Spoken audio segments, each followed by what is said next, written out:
Hello, welcome back to my channel, and if you're new here, welcome. Today I want to take you through how I study Japanese in a day as an upper intermediate level learner. These days I'm pretty laid back with my studies. I try to pace myself because I feel like I'm at a stage where I can learn more naturally from input.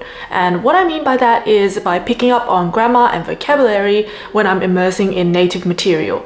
With that being said, I'm off studying at the library today, so let's go. So I had a lot of homework that day, so that was the first thing I did before I started studying. Since I'm planning to take the JLPT N2 at the end of the year, I've just started a new study routine and I'm using the Shinkansen Master Kanji and Grammar books to prepare for the exam. I like how everything is explained in Japanese only, which is great for comprehension practice.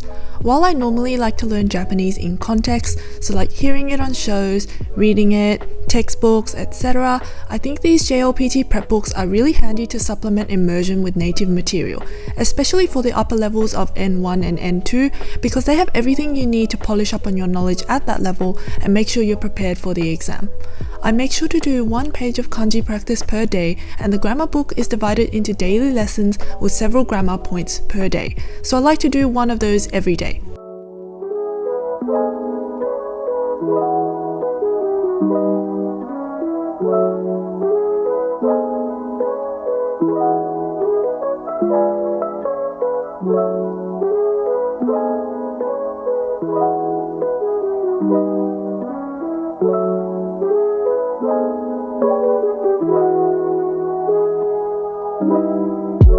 Heading off to class now, I will show you guys how I like to study while I'm on the train. First, I'll review all my flashcards on Anki for the day before listening to a Japanese podcast.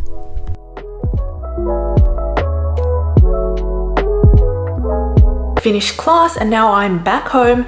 Taking private lessons is essentially where I get all of my speaking practice. So I do this twice a week with a native tutor face to face. And the reason I prefer face-to-face as opposed to online is because face-to-face will more closely mimic a real-life situation where you're having to speak Japanese to someone directly. Usually what I'll do now is take a shower and relax a bit, maybe have a snack before I get into doing my homework and continuing studying.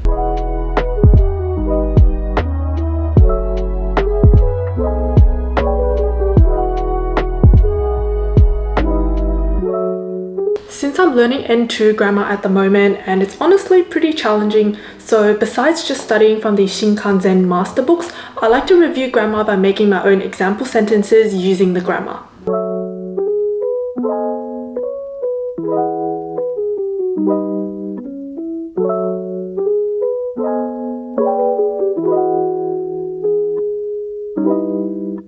Officially done with studying out of books for the night, so I like to spend the rest of the night by immersing through watching dramas or reading books.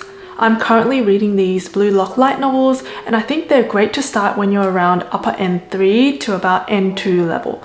They're a great way of introducing yourself to written Japanese and more kanji because there's a lot of them in here. I annotate and write a lot of furigana in mine, but I think they're great comprehension practice. I would highly recommend doing this, though I'd say manga is a good place to start before you move on to light novels, because light novels can be a bit challenging and obviously are more word dense.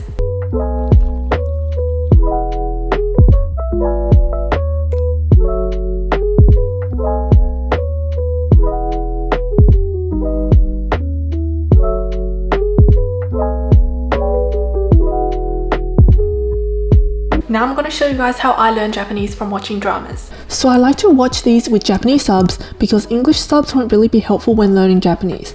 And whenever I come across a word or grammar structure I don't know, I'll simply pause it and search up whatever that word or grammar is. I like to search for it in Japanese. That way I can practice comprehending it. When searching, you'll want to write whatever you're searching followed by imi, yomikata, tsukaekata, reibun, etc. depending on what you're after. So I'm just going to put what we saw earlier, tsukaekata, and this just means like usage of the word, and then now it comes up with the ways it's used, example sentences, reibun, and then I can kind of learn from here. And then I put it into Anki so then I can eventually remember it.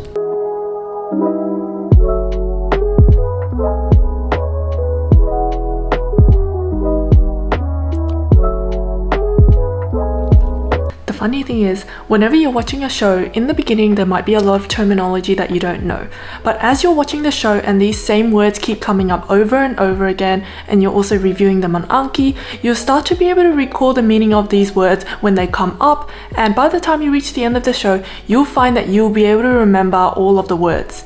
And that is how I study Japanese in a day. With that being said, not every day is going to look the same. There might be days where you study more or less than usual, but the bottom line is try to study whenever you can, because every minute you dedicate towards your studies will count. I'd love to hear more about how you'd like to study Japanese in a day, so be sure to let me know in the comments down below. Don't forget to like and subscribe if you like seeing more content like this, and I will see you in the next one. Bye!